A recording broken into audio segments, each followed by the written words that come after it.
Армысыз әріптес, бүгін біз сіздермен қарапайым доптардың көмегімен сыныпта ұйымдастыруға болатын қызықты белсенді әдіс-тәсілдер туралы айтамыз. Ең әуелі менің каналыма тіркеліп, қоңыраушаны басуды ұмытпаңыз. Видеоны көргеннен кейін пікір қалдырыңыз.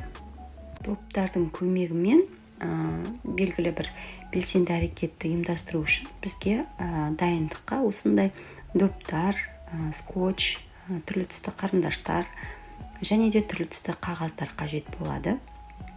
Егер де алдын ала принтердан әзірлесеңіз, онда түрлі түсті қағаздардың қажеті жоқ болады. Енді бұны қалай жасаймыз? Осындай түрлі түсті қағаздарды біз қиып аламыз. Оны кішкентай қиындыларға бөлуіміз қажет болады. Мінекей көз алдарыңыздағыдай. Және де осы қағаздарға қазір біз сіздермен сабақта өтілетін жаңа сөздерді, терминдерді жазамыз.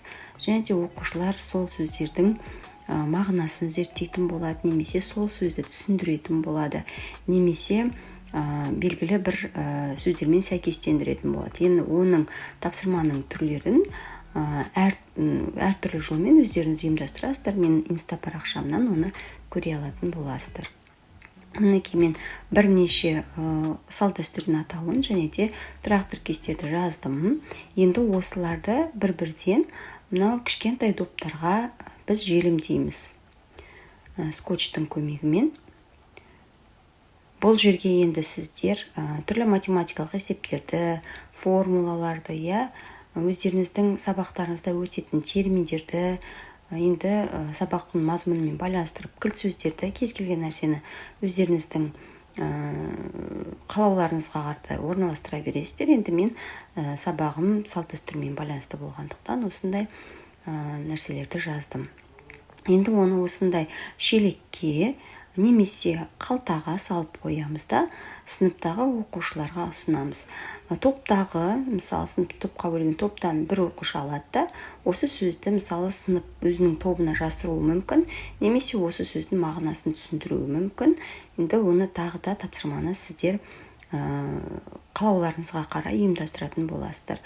Осылай әр топ бір-бірден алып, өздерінің тобына ұпай жинай алады.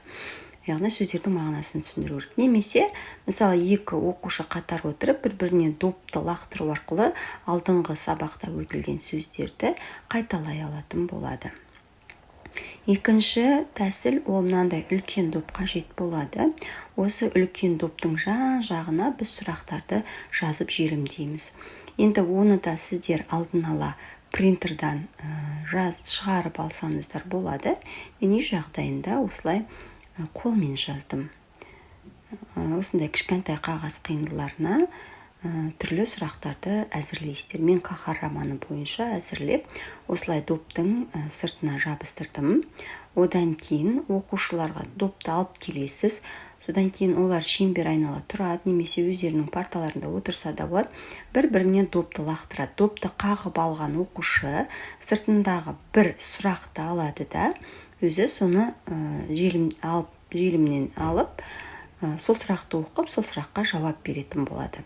Осылайша доптың сыртындағы сұрақтар таусылғанша бір-біріне лақтыру арқылы шығарманың мазмұнын естеріне түсіретін болады. Оны сіздер өздеріңіздің сабақтарыңыздың мазмұнына қарай түрлендіріп өткізе аласыздар, ұйымдастыра аласыздар.